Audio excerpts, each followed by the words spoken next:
Hello friends, इस movie की शुरुआत में हम मैलरी नाम की एक लड़की को देखते हैं। 2 हफ्तों बाद उसकी शादी होने वाली थी।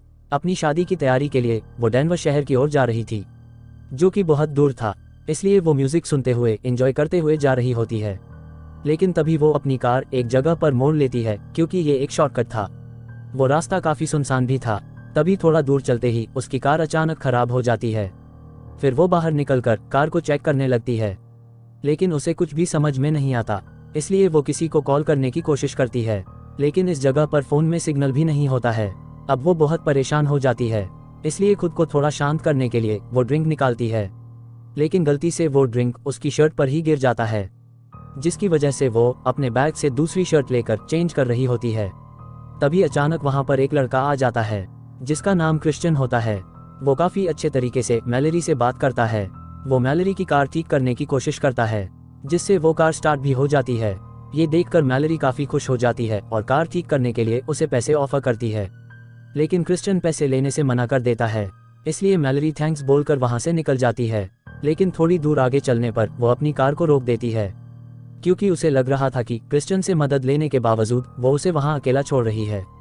फिर वो उसे अपनी कार में लिफ्ट देने का फैसला करती है। मैलरी की कार देखकर क्रिश्चियन भी समझ जाता है और वो उसकी कार में आकर बैठ जाता है।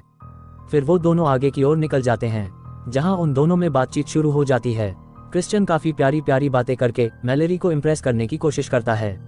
लेकिन कुछ टाइम गुजर जाने के बाद धीरे धीरे वो अपनी असलियत दिखाना शुरू कर देता है, जिससे मैलरी काफी अनकंफर्टेबल हो जाती है। लेकिन क्रिश्चियन की अजीब बातें रुकने का नाम ही नहीं ले रही थी। ये सब देखकर मैलरी समझ जाती है कि क्रिश्चियन कुछ ठीक इंसान नहीं है। इसलिए वो उसे उतरने के लिए बोलकर अपनी कार वहीं रोक देती है। लेकिन अब क्रिश्चियन अपना चाकू निकाल लेता है, जिससे मैलरी काफी डर जाती है। क्रिश्चियन चाकू की नोक पर उसे कार ड्राइव करने को कहता है। मैलरी अब कुछ भी नहीं कर सकती थी, इसलिए वो चुपचाप अपनी कार ड्राइव करने लगती है। वो समझ जाती है कि वो बहुत बड़ी मुसीबत में फंस चुकी है, लेकिन क्रिश्चियन से बचने के लिए उसे कुछ ना कुछ तो करना ही होगा। तभी वो नोटिस करती है कि क्रिश्चियन ने सीट बेल्ट नहीं लगा रखी है।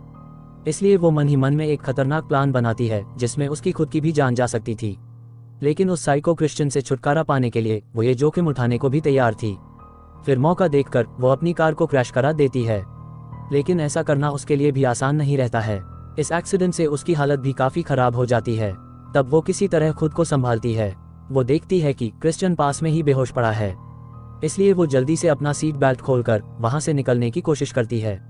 तभी उसे एहसास होता है कि वो वहां से निकल नहीं सकती है, क्योंकि उसका एक पैर काफी बुरी तरह सीट में फंस चुका था, जिससे वो घायल भी हो गई थी। तब वो पास पड़े कपड़े से अपने जख्मों का खून रोक देती है। तभी क्रिश्चियन भी उसके पास आ जाता है, जो कि थोड़ा बहुत घायल था, लेकिन उसकी हालत मैलरी से तो काफी हद तक ठीक थी। तब वो मैलरी की मदद करने की बजाय उसे वहीं पर छोड़कर वहां से निकल जाता है। मैलरी वहीं फंसकर मदद के लिए चिल्लाती रहती है, लेकिन वो जगह पूरी तरह से सुनसान थी और उसकी आवाज सुनने वाला वहां पर कोई भी नहीं था। ऐसे ही काफी टाइम गुजर जाता है और अब रात हो जाती है, लेकिन मैलरी अभी भी वहीं फंसी थी। किसी की मदद के बिना उसका वहां से निकलना नामुमकिन था, क्योंकि उसके पैर के फंसने के साथ साथ कार का डोर भी फंस गया था। अब टाइम के साथ वहां ठंड भी काफी ज्यादा बढ़ जाती है, जिसे मैलरी बर्दाश्त नहीं कर पा रही थी। तब उसे कार में कुछ कपड़े मिलते हैं, जिसे वो ओढ़ लेती है। कार की बैटरी भी काम कर रही थी, जिससे वो हीटर को ऑन कर लेती है। अब मैलरी ने ठंड से बचने का इलाज तो कर लिया था, लेकिन हालात अभी भी उतने ही बुरे थे, क्योंकि वो एक जंगली एरिया में फंसी हुई थी, जिसकी वजह से उसके आसपास जंगली जानवर भी मंडरा रहे थे। ये देखकर मैलरी घबरा जाती है और डर की वजह से वो कार की हेडलाइट चालू कर देती है। लाइट चालू होते ही वो जानवर डर के वहां से भाग जाते हैं, जिसे देख मैलरी की सांस में सांस आती है। अब किसी तरह उसकी ये रात बीत जाती है, लेकिन अब भी मैलरी की सिचुएशन वैसी की वैसी ही होती है। उसके पास पीने का पानी बहुत कम बचा था और खाने के नाम पर उसके पास कुछ भी नहीं था। भूखे प्यासे उसका ये दिन भी किसी तरह से बीत जाता है। सुबह से रात हो जाती है और रात से फिर अगली सुबह भी हो जाती है, लेकिन मैलरी अब भी वहीं पर फंसी थी। अब धीरे धीरे मैलरी बचने की उम्मीद खो रही थी, क्योंकि उसकी हालत अब पहले से भी बदतर होती जा रही थी। उसके पास अब ना तो खाना था और ना ही पीने को पानी बचा था। तब क्रिश्चियन वहां पर आ जाता है, जो पहले से अब काफी अच्छी हालत में था। उस पर इस एक्सीडेंट का कोई भी असर नहीं दिख रहा था, लेकिन बेचारी मैलरी यहाँ बुरी तरह से फंस चुकी थी। क्रिश्चियन मैलरी को बताता है कि यहाँ से कुछ ही दूरी पर उसे एक केबिन मिला है, जो फिलहाल तो बिल्कुल खाली है, लेकिन शायद वहां पर एक फैमिली रहती है जो कहीं बाहर गई हुई है। क्रिश्चियन अपने साथ खाना और पानी भी लाया था, लेकिन वो अकेला ही मैलरी के सामने बैठकर उसे खाने लगता है और बेचारी मैलरी सिर्फ उसे देखती रह जाती है। वो काफी देर वहां बैठकर मैलरी को डराने और परेशान करने वाली बातें करता है और फिर बिना उसकी मदद किए वहां से चला जाता है। और इस तरह अब तीसरी रात भी आ जाती है। खाना पानी ना मिलने की वजह से मैलरी को नींद भी नहीं आ रही थी। मैलरी को उस कार में एक लाइटर मिलता है जिससे वो आग जला लेती है और किसी तरह से वो सो जाती है। वो अभी सोई ही थी कि तभी अचानक से उसकी नींद खुल जाती है। वो देखती है कि कुछ चूहे उसके ऊपर उछल कूद कर रहे हैं। मैलरी उन्हें भगाने की कोशिश करती है, लेकिन वो चूहे थे, वो कहाँ उसका दर्द समझने वाले थे। तब मैलरी काफी इरिटेट होकर एक चूहे को मार देती है। अब उस मरे हुए चूहे को देखकर मैलरी के दिमाग में एक बहुत बुरा ख्याल आता है। अब वो उस चूहे को ही खाने वाली थी, क्योंकि भूख से उसकी हालत बहुत खराब हो चुकी थी। फिर उस रात वो उसी चूहे को खाकर अपना गुजारा करती है। अगली सुबह एक नई उम्मीद के साथ मैलरी की नींद खुल जाती है, क्योंकि उसे उसके फोन की रिंग सुनाई देती है। वो फोन को ढूंढने लगती है जो एक्सीडेंट के दौरान कहीं खो गया था। थोड़ी कोशिश के बाद उसे वो मिल जाता है, लेकिन तभी उसे क्रिश्चियन के आने का एहसास हो जाता है, इसलिए वो अपना फोन छुपा लेती है। तब क्रिश्चियन वहां आकर उसे बताता है कि केबिन में रहने वाले लोग वापस आ चुके थे, इसलिए उसने उन सभी लोगों को उन्हीं के केबिन में कैद कर दिया है। वो मैलरी से कहता है कि वो आज यहाँ उसकी मदद करने आया है। ये सुनकर मैलरी उसकी तरफ बहुत उम्मीद भरी नजरों से देखती है, लेकिन वो साइको क्रिश्चियन उससे उसका फोन छीन लेता है और उसे तोड़ देता है, क्योंकि उसने फोन की रिंग को सुन लिया था। वो मैलरी को मदद के तौर पर एक ब्लेड देता है, जिसे देख मैलरी बोलती है ये दरवाजा नहीं काट सकता है। तब क्रिश्चियन बोलता है इस ब्लेड से दरवाजा काटना भी नहीं है, बल्कि इस ब्लेड से तुम्हें खुद का पैर काटना है। और ये बोलकर वो वहां से चला जाता है। अब मैलरी वहां से निकलना तो चाहती थी, मगर उसमें इतनी हिम्मत नहीं थी कि वो खुद का पैर काट सके, इसलिए वो फिलहाल तो ऐसा कुछ नहीं करती है। अब रात में उसे काफी प्यास लगी थी, मगर उसका पानी बिल्कुल खत्म हो चुका था। उसके पास एक पूरी की पूरी नदी थी, लेकिन वो वहां जाकर पानी नहीं पी सकती थी। लेकिन अपनी प्यास बुझाने के लिए उसे कुछ तो करना ही था, और वो वही करती है जो शायद ही कोई कर पाए। कुछ समय बाद हालात और भी बिगड़ जाते हैं। वहां का मौसम खराब होता है और बारिश भी शुरू हो जाती है, लेकिन इस बारिश से उसे फायदा ही होता है। वो अब अपने पीने के लिए पानी को इकट्ठा कर लेती है। तब रेडियो पर उसे खबर मिलती है कि मौसम खराब होने की वजह से मेन रोड को बंद कर दिया गया है, यानी अब मेन रोड से चलने वाली गाड़ियां इसी रोड से होकर जाएंगी। इसलिए वो नई उम्मीद के साथ रोड की तरफ देखती है। उसे कुछ गाड़ियां नजर भी आती हैं। तभी एक कार वहां रुक जाती है, लेकिन वो कार क्रिश्चियन की ही थी। ये देखकर मैलरी को एक आइडिया आता है। वो उस मरे हुए चूहे का खून अपने पैर पर लगाकर मरने की एक्टिंग करती है। ऐसा करके वो क्रिश्चियन को दिखाना चाहती थी कि वो अपना पैर काटने की कोशिश में मारी गई। उसका ये प्लान कामयाब भी हो जाता है और क्रिश्चियन उसे चेक करने उसके पास आता है। तब मौके का फायदा उठाकर मैलरी चाकू से उस पर हमला करती है और उसकी कार की चाबी उठाकर दूर कहीं पर फेंक देती है।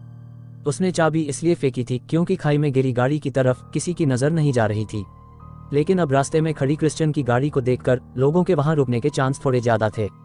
ये देखकर क्रिश्चियन जल्दी से अपनी कार के पास जाता है, ताकि उसकी कार देखकर कोई वहां पर रुके तो वो उसे वहीं से भगा सके। तभी एक शेरिफ वहां आ जाता है, लेकिन क्रिश्चियन उसे अपनी बातों में फंसा लेता है। वो झूठ बोलता है कि उसकी चाबी कहीं खो गई है और पास ही उसका केबिन है जहां दूसरी चाबी है। वो शेरिफ से दूसरी चाबी लाने के लिए हेल्प मांगता है। शेरिफ भी उसकी बातों में आकर उसके साथ निकल जाता है और मैलरी वहीं हेल्प के लिए चिल्लाती रह जाती है।